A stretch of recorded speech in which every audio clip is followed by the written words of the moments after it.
almost missed that step. Oversharing. Okay, good afternoon, everybody.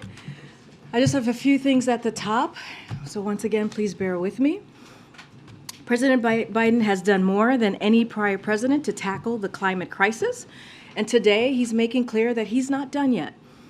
In the Rose Garden this afternoon with environmental justice leaders and climate advocates, President Biden will sign an executive order making environmental justice part of the DNA of every federal agency.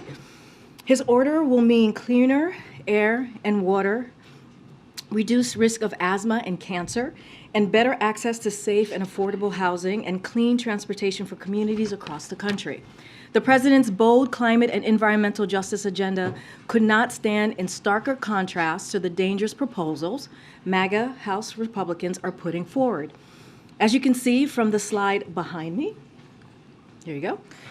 While President Biden is fighting to clean up toxic pollution and lower costs through clean energy tax credit, Speaker McCarthy unveiled a ransom note holding our economy hostage. It's a 320-page plan to kill jobs, fill our cities with smog, and give asthma to our children. The proposal would repeal the Inflation Reduction Act's green energy tax credit, sending thousands of jobs back to China. It would make it easier for oil companies to use toxic chemicals that cause severe burns, damage people's eyes, and quite literally melt bones. It would severely weaken the Clean Air Act, sending us back to the times when cities across the country filled with heavy smog that dirties our air and poisons the lungs of our children. It's no surprise that over a dozen health and medical organizations, including the American Lung Association and the Children's Environmental Health Network, oppose these dangerous proposals. Speaker McCarthy, extreme MAGA proposals would be a climate and health disaster that President Biden won't allow on his watch.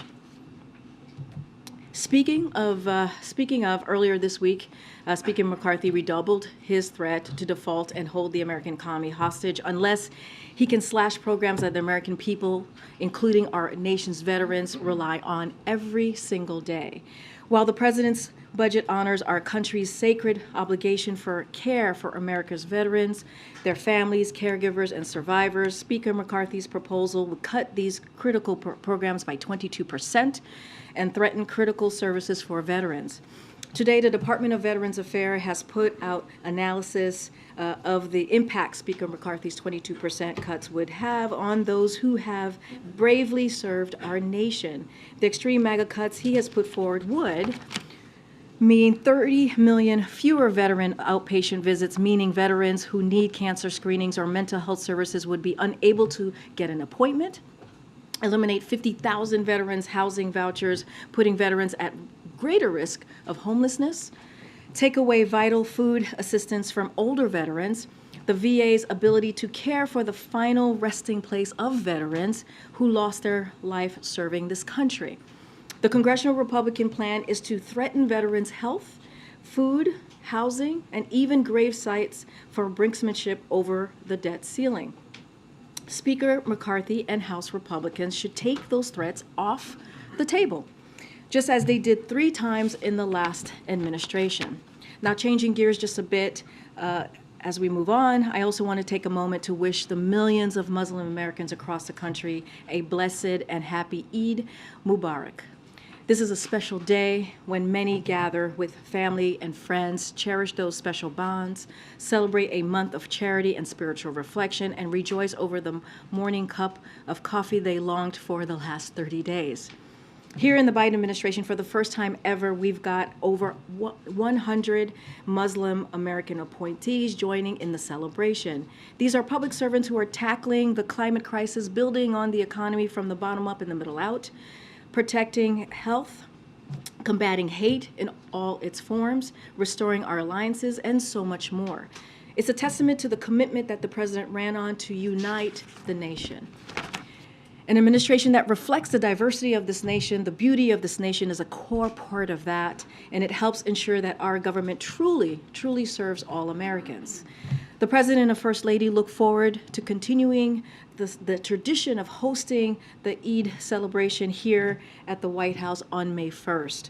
Now for the week ahead, a couple of things. On Sunday, the President and the First Lady will return to the White House from Camp David. On Monday, the President and the First Lady and the U.S. Secretary of Education, Miguel Cardona, will honor the Council of Chief State School Officers 2023 Teachers of the Year at the White House. Teachers from each state and territory will be honored for their excellence in teaching and commitment to students' learning.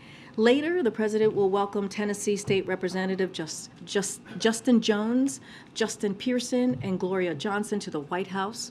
They will continue their discussion on their efforts to ban assault weapons and stand for democratic values. On Tuesday, the President will deliver remarks at the North American Building Trade Unions Legislative Conference held at the Washington Hilton. The President will discuss how his investing in America agenda is bringing manufacturing jobs back, or manufacturing more broadly back, rebuilding the middle class, creating good-paying jobs and union jobs. On Wednesday, the President and the First Lady will host President Yoon, and Mrs. Kim for a state visit to the United States, which would include a state dinner. As part of the visit, the President and the First Lady will participate in a visit with President Yoon and Mrs. Kim to the Korean War Memorial on Tuesday evening. On Wednesday morning, the President and the First Lady, the Vice President and the Second Gentleman, will greet President Yoon and Mrs. Kim for the official arrival ceremony on Wednesday morning. Then the President will hold a bilateral meeting with President Yoon. In the afternoon, the President will host a joint press conference with President Yoon. In the evening, the President and the First Lady will greet President Yoon and Mrs. Kim on arrival for the state dinner. After, the President and the First Lady will participate in a photo opportunity with President Yoon and Mrs. Kim at the Grand Staircase on the occasion of the state dinner. Then, the President and the First Lady will host President Yoon and Mrs. Kim for a state dinner. As you may have seen this morning, Korean-American chef Edward Lee will be the guest chef for the state dinner. He was selected by the First Lady because of his experience with the intersection of American cuisine with Korean influence. For entertainment, guests will enjoy musical selection by Broadway stars Norm Lewis, Leah Solinger, and Jessica Bosk. On Friday, the President will present the Commander-in-Chief's trophy to the Air Force Falcons during a ceremony at the White House. On Saturday, the President and the First Lady, the Vice President, and the Second Gentleman will attend the White House Correspondents Association dinner at the Washington Hilton, where the President will also deliver remarks. Now, finally, I just want to say one last thing, and I know there's a lot of interest in this. Obviously, I totally understand this. A lot of questions about all of this, the press reports that we have seen the last 24 hours when it comes to the President's plans for 2024. I just want to say, and I know all of you in this room know this, I understand that you all know this, but there might be some folks who are watching at home who may not know. And so just want to lay this out for all of them. As a government employee, federal law prohibits me from discussing campaign-related topics from this podium. So I will be following that law and not discussing anything regarding the 2024 race. The President has been very clear. I know you all have reported this many times, and he has said this in many, multiple interviews over the past several months with multiple outlets. And on his intentions what his intentions are when it comes to 2024. But beyond that, I will not be able to comment on anything, again, related to the 2024 elections. And with that, and thank you so much for your patience with me today with our toppers. With that, Darlene, please take us away. Thank you. I wanted to follow up one housekeeping question on your topper, the Tennessee lawmakers when they come on Monday. Do you expect that to be an open event with the President and those lawmakers, or what can you tell us about what that visit will look like? So first, look, we'll have more to share, but I do want to say that the President very much looks forward to meeting with the three legislators who, as you know, he spoke with, had a very important, critical, we thought, conversation with them about how to move forward with gun reform, about them doing their democratic duty and peacefully protesting for assault weapons ban, and what we saw happen to the three of them, as you heard the president say, as you have heard me say, it was undemocratic when they were expelled and essentially ousted out of their seats, and it was also an attack on our democracy. And so what you'll see is the president sitting down with these three legislators, having a conversation on how to move forward, with common sense gun reform, how to move forward on protecting our communities, our kids, our churches, and he will hear them out, and he looks forward to having that conversation, and we'll have more on what that will look like, and if there will be any availability for all of you to kind of experience or see that meeting. I just don't have anything at this time. And on Sudan, I wanted to follow up on something that John Kirby said when he was here yesterday and also this morning in his virtual battle, which is that Americans should have no expectation of a U.S. government coordinated evacuation at this time, and we expect that's going to remain the case. Now, obviously, the U.S. government has warned Americans about the security situation in Sudan, but can you explain why this is the government's position? Like, shouldn't Americans abroad expect some help from their government getting out of a trouble spot? Totally hear your question, and just to be clear, like Americans in Sudan have been warned since last year, and it's been a level 4. The State Department, as you know, they tend to give the warnings to Americans abroad on what's happening on the situation, and so it is not our standard procedure to evacuate American citizens living abroad. Afghanistan was a unique situation for many reasons, including already hosting a significant military presence and ending a 20-year conflict. The Afghanistan evacuation was not the norm, as you all know, and many of you have reported that. So, for example, in Libya, Yemen, and Syria, we do not provide large-scale evacuations for American citizens and LPRs, even as those government collapsed. Instead, we urged Americans to use commercial options to leave the country while those options were still readily available. We also offered financial assistance to those who needed help departing the country in accordance with our standard consular services for American citizens in these sorts of extraordinary situations. But again, it is not our standard procedure, and the State Department does its best to provide information to citizens who are abroad and giving them the warning when necessary. And this is something that, when it comes to Sudan, this is a warning, a level 4 warning that we provided to them many months ago, basically telling Americans who were there to leave if they could, and also not to travel, Americans not to travel to Sudan. So we've been very clear on that. Again, it's not our standard procedure. Kadmir. Thank you. You mentioned Speaker McCarthy's proposals, and I know you discussed this yesterday, but I just want to make sure that I'm clear on your position.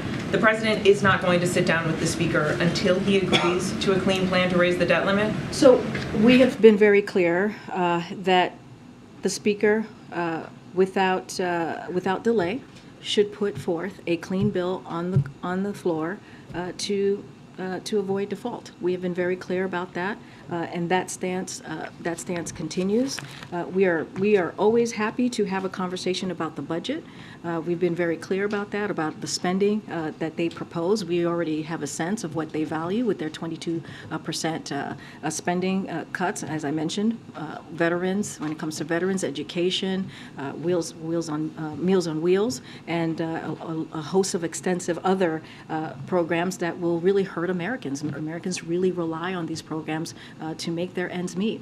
And so we're going to continue to analyze that, and we'll have more to share. But clearly, as I laid out at the top, we are clearly doing a deep dive on these different programs. But we need to see them put this raise the debt ceiling, avoid a default, and not put our economy or take the American economy hostage. And we've been very clear about that. I'm just trying to get a sense of what you need to see to have this conversation between the president and the speaker, because you've said you're happy to talk about the budget. The president, or the speaker, has now put out what appears to be the closest thing he's going to get to putting out a budget. So what are you waiting for? So what we're waiting for is for them to avoid default. What we're waiting for House Republicans is to put that on the floor so that we can avoid default. So That's we what we won't want have to. a conversation until they put out that. We've been very deadline. clear about that. We do not want to negotiate on this. We want to make sure that they do what they did the last 3 times and avoid default. They need to put that bill, put a clean bill on the floor so that they do not continue to hold the American economy hostage. And that's what they're doing, which will have dangerous consequences for not just our economy, for the American people. So that's what we want them to do. And no talking until then. Look, they need to do that, and then we can go ahead and have a conversation about the budget. And just one quick one, since you did the week ahead, does the president have any plans to mark the 4th anniversary of his announcement of his 2020 campaign?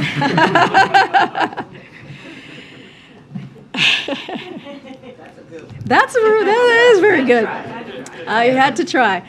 I don't have anything else beyond the week ahead that I just laid out, but I really appreciate the effort. That was very good. Who Yes. will be able to address questions about 2024? Well, don't have anything to say about 2024 either way. It's not going to come from here, from this podium, as I have stated, and so I'm just going to leave it there.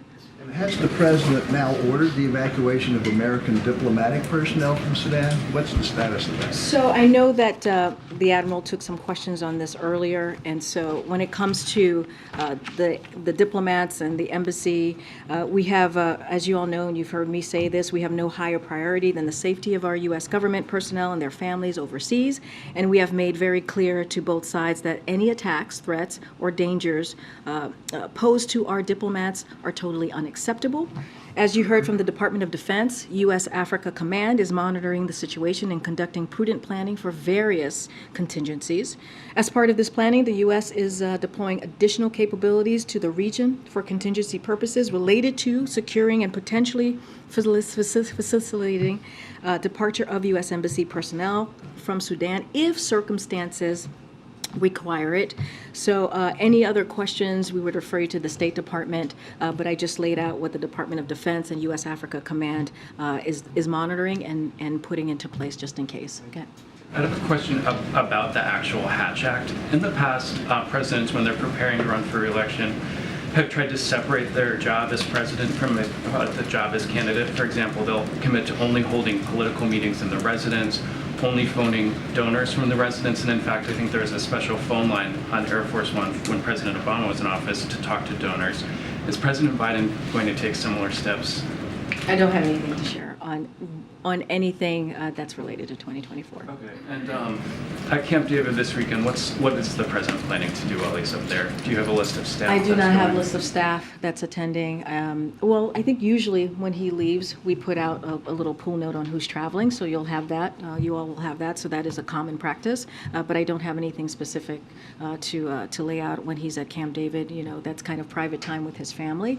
Just don't have anything So it'll be more. family time. He's not expecting. I'm family with the First Lady or with whomever else is with him. I just don't have any specifics with him to share. Go ahead, Nancy. Thanks, Karine. Can you give us some details on what the White House is doing to try to win over this group of moderate Senate Democrats, Senator Tester, Senator Sinema, Senator Kelly, Senator Manchin, who are still on the fence about Labor Secretary nominee Julie Su? So look, we have complete confidence in Julie Su's nomination and for her to be confirmed. That is something that we are confident about. I think I've said this many times before, at least a couple times at this podium this past week, that when she was Deputy Secretary, going for Deputy Secretary for her confirmation, she got all Democratic senators to vote for her and to make for her confirmation. And so we expect that.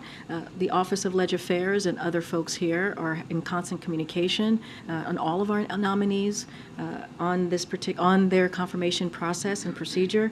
Again, we're very confident, and we're going to continue to have those conversations with those Democratic senators. I just don't have anything further to share on that. Is the president himself getting involved in the effort to seal this nomination? I don't have any calls to preview, but this is indeed a priority for this president and will continue to be a priority, Julie Sue's confirmation. Again, we have confidence that we will get her through and we'll continue to have those conversations with those Democratic senators and others, not just Democratic senators, but also Republican senators as well. You've had a few high-profile nominees who had to withdraw their nominations lately. There was the FAA administrator, there was the FCC commissioner.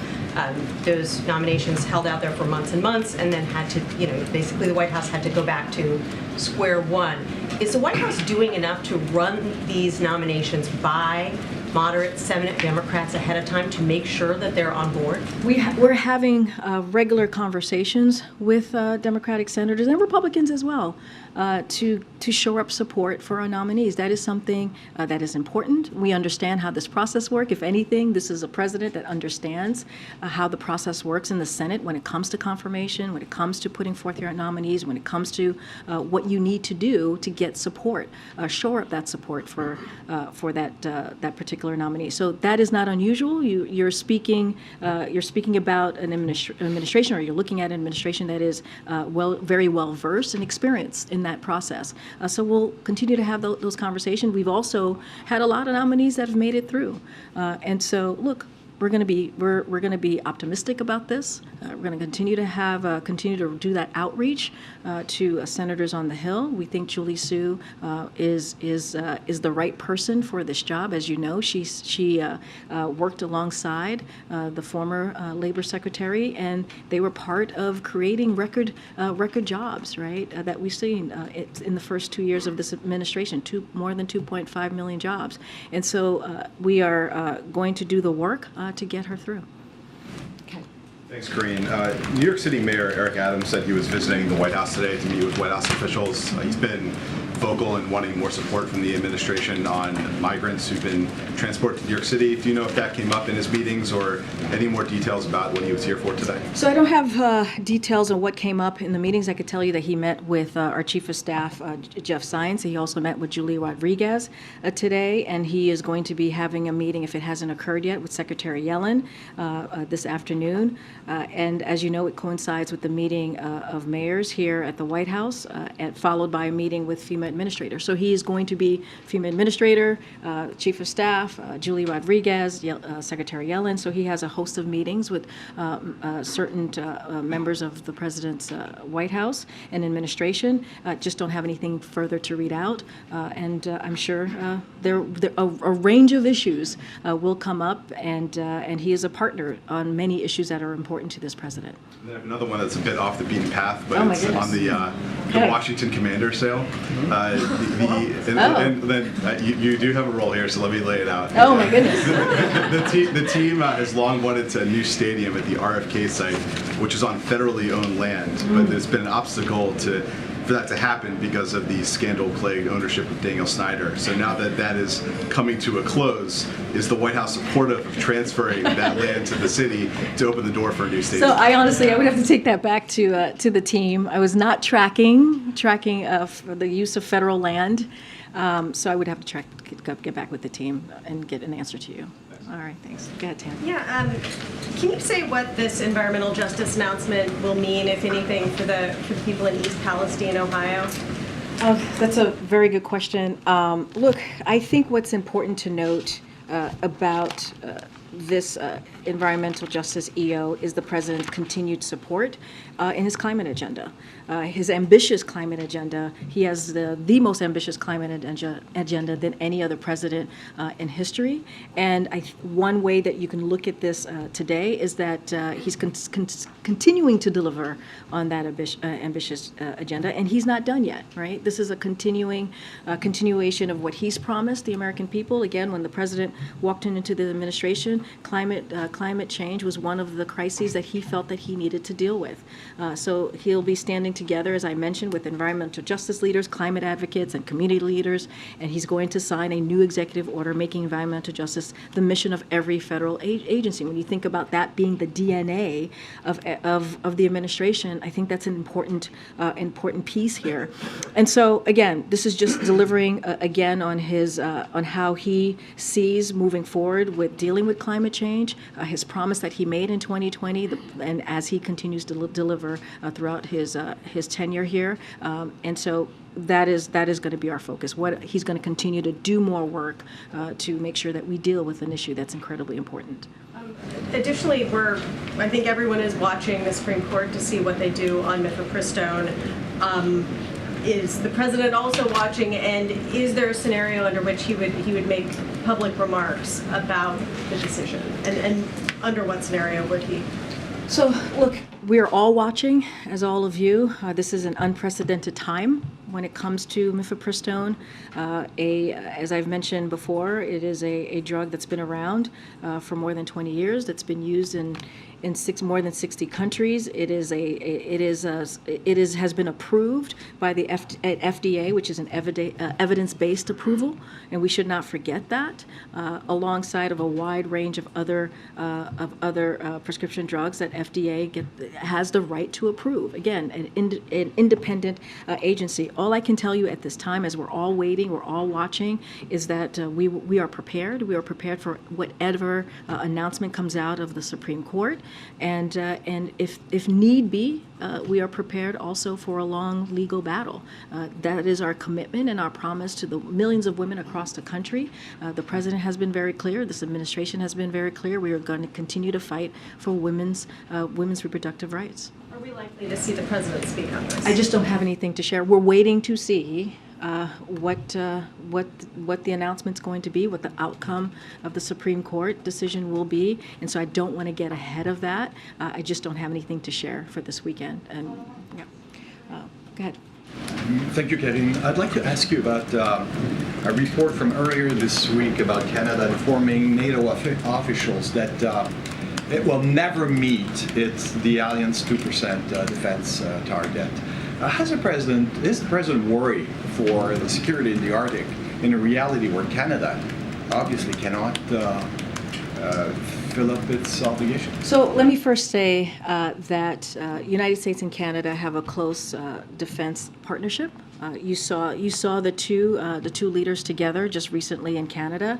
So we're committed partners in NORAD, the only binational military command in the world, and we're closely working together to meet the threats and challenges that we face.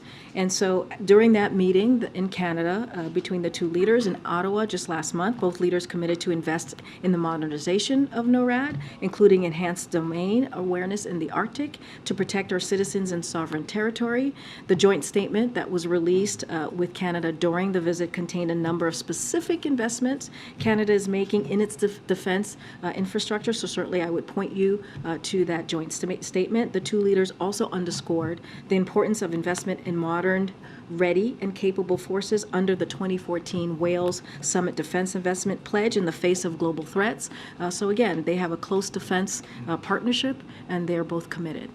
Has the president lost hope, though, Karine, of a strong Canadian involvement in Haiti to bring some sort of stability, to take a more active role to bring some sort of stability? So look, as you know, that conversation came up during the meeting as well. This is something that the president addressed as well in Ottawa when they did their conference. We've made it clear that we believe the security and humanitarian situation in Haiti is worsening, and the situation on the ground will not improve without armed security assistance from international partners. And any decisions about that, about any type of military force, would be done in consultation with the UN, with the Haitian government, and those discussions are still going on. I just don't have anything else to add. As you know, the United States has been a strong supporter of making sure and providing assistance to the Haitian people, and so we'll continue to do that. Okay, Karine, one question. When it comes to Tennessee lawmakers and the possibility, I'm hearing there's a strong possibility of a special session in May that could deal with firearms, etc.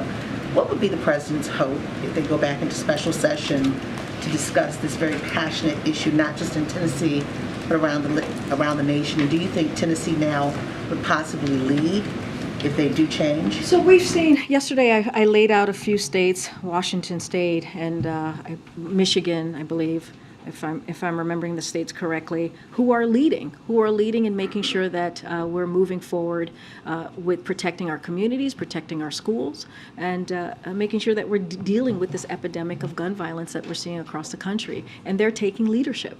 And so that is something that we certainly welcome. That is something that we want to see from state houses, from state governments, to make sure that we're doing everything that we can to protect our kids, to protect our communities. And so, of course, the president would welcome any efforts to come for state legislators to come together with common sense gun laws, to come together to ban assault weapons.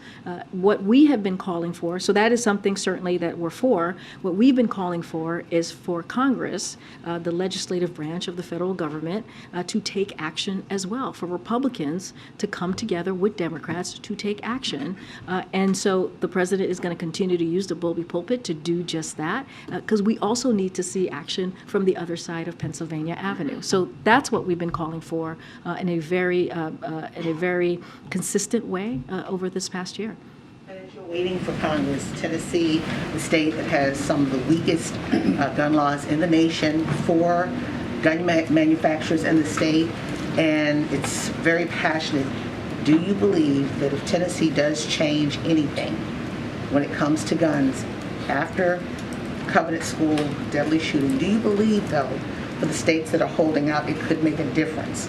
States, yeah. I think so, yeah. I think any state leadership on this issue, on gun violence, on dealing with this epidemic, on moving forward and protecting communities, I think is important. Yesterday I talked about a few states who were doing just that. And we lifted them up because it was important for the American people, and for, I know you all cover this, for us to say it from the podium and to list out the other states that are actually taking action. And so, yes, of course, if Tennessee were to take action and move forward in, again, dealing with a gun reform in a real way that's going to protect and save lives, of course we would commend that. Okay. Thanks, Karine. The president will be the second sitting president to visit Hiroshima when he goes to Japan. I know when Obama went, there was a lot of pressure from some quarters on him to apologize for for dropping the atomic bomb.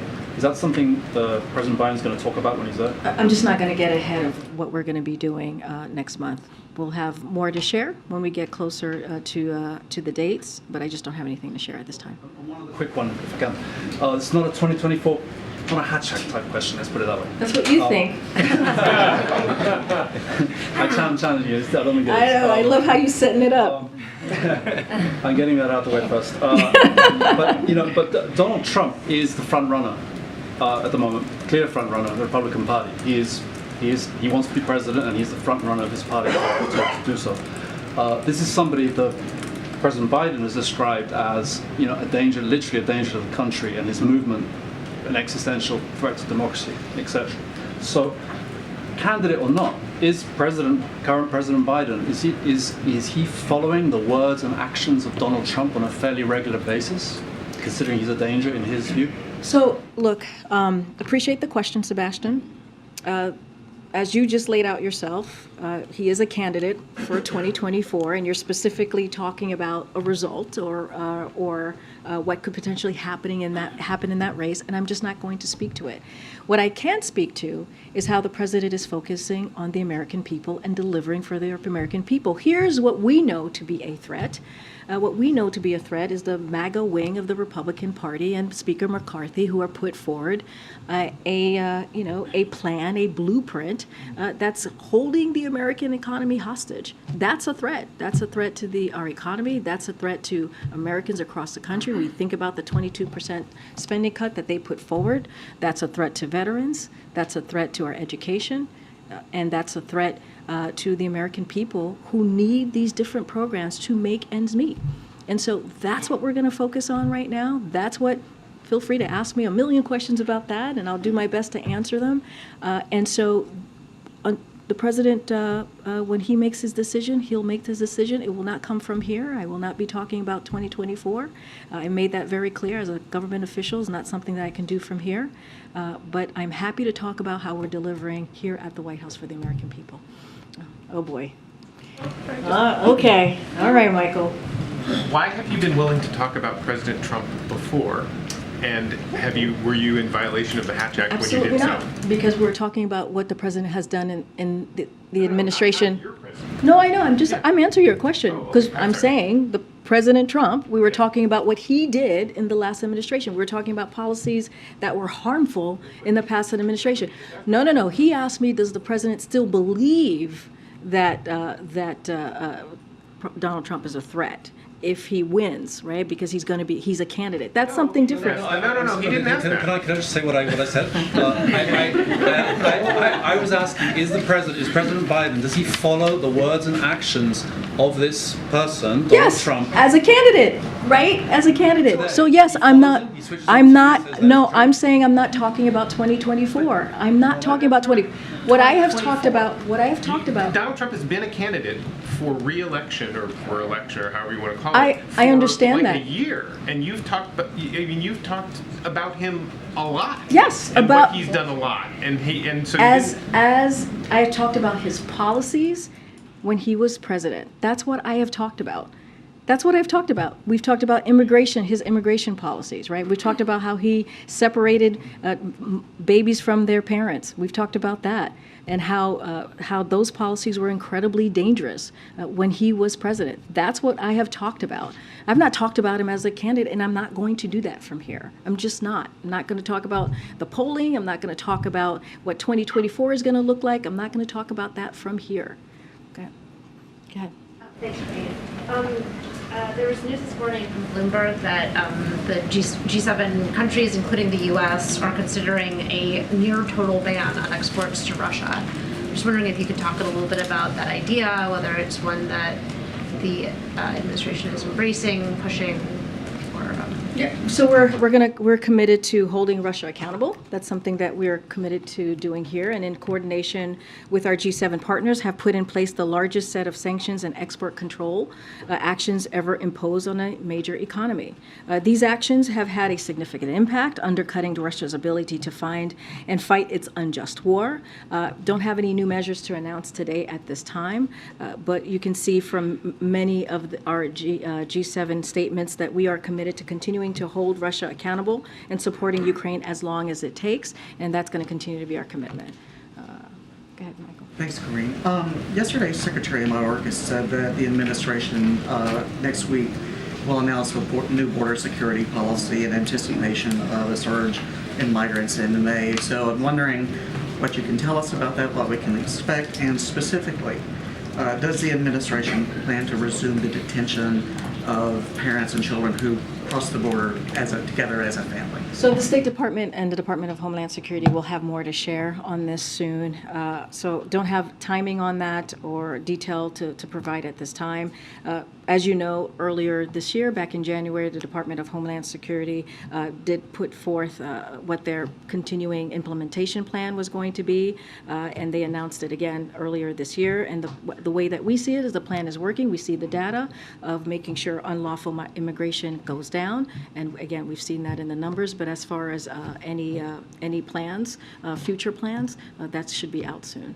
But in terms of the detention of families, is that something that is on the table? Is that Again, they'll have more to share later on. I just don't have anything to announce at this time. Good, Karen. Thanks, Karine. You had talked earlier this week about the president's call to Ralph Yarl and his family. Has the president reached out to any of the other families or the victims of some of these shootings that have happened recently for these seemingly innocent mistakes that they have made? Yes, so the president, as you mentioned, called Ralph Yarl and spoke to him directly, spoke to his mother, and they had a good conversation, talked about how his success in school, and talked about the president recommitted to him how his focus is going to be on really truly continuing to deal with gun violence. Don't have any other calls to read out at this time. The president, as you know, has talked to multiple families, sadly, in the last 2 years who have been victims to these gun violence tragedies, and that's not something that is easy to do. and certainly has visited communities over the past 2 years that have been struck by this type of violence. I just don't have any other conversations to lay out. Just kind of with this string of these examples this week of, pulling into the wrong driveway, a basketball rolling into the wrong yard. What does the president make of this? Of these reactions by people that they have gone and shot people for something that is innocent, just a wrong mistake. What does he make of that that was what people did? Look, the president thinks that it's time that we, that Congress, Republicans in Congress, take action on these types of gun violence that we're seeing in our communities, in our school. That doesn't change it. That doesn't change the president continuing to use his bully pulpit to call out Congress or really call Congress to take action. And that's what we need to see. We need to see common sense gun laws, and we need Congress to legislate. The president has taken more than 24 executive action on this issue, on this gun violence, to deal with gun violence epidemic, and now we need to see Congress take action. We need Republicans to step in. We need Republicans to show some courage in Congress, and we're just not seeing that at this time. And it is important to do that to save lives across the country, and I'll leave it at that. I'll see you guys on Monday. Thanks, everybody. Thank you.